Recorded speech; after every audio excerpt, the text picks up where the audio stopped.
প্রতিদিনের চিন্তা ও প্রার্থনা। 18ই আগস্ট দিনের প্রধান চিন্তা।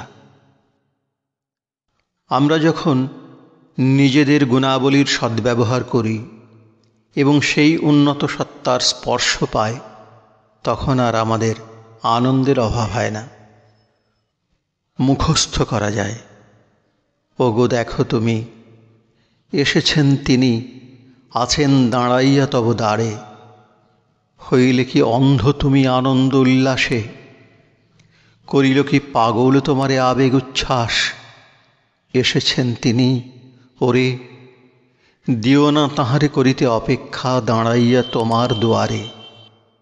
ধন্য তুমি আজি ওগো ভক্ত প্রাণ, পাইলে সার্থকতা জীবনে তোমার। উপদেশ: যাহারা মহাত্মা তাহারা সতত আনন্দময়। মানুষ চায় ঊর্ধ্বে যাহা আছে হাত বাড়াইয়া তাহাকে ধরিতে। সেই জন্যই সে অহরহ অশান্ত অস্থির। সে জানে যিনি উপরে আছেন তাহাকে না লাভ করা পর্যন্ত সে কখনো সুখী হইতে পারিবে না।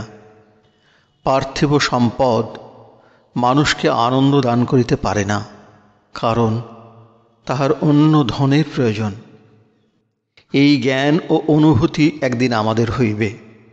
যিনি সর্বোত্তম পূর্ণ সত্তা, তাহার সঙ্গে আমাদের যুক্ত হইতে হইবে এবং তাহার দান গ্রহণ করিবার জন্য আমাদের আগ্রহান্বিত হইতে হইবে।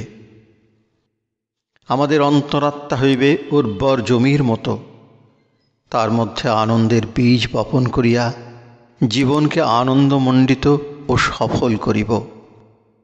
প্রার্থনা: হে দয়াল প্রভু, তোমার কৃপায় আমি যেন প্রতি চিন্তায়, কর্মে ও কথায় আনন্দ প্রকাশ করি।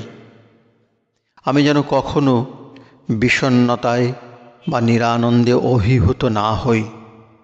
তোমার দিব্য সত্তার সঙ্গে যোগযুক্ত হইয়া আমি যেন তোমার আরও ঘনিষ্ঠ হইতে পারি। আমার সকল সুখ যেন তোমারই উপর নির্ভর করে, কারণ তুমিই যে আমার আনন্দ ও শান্তির উৎস।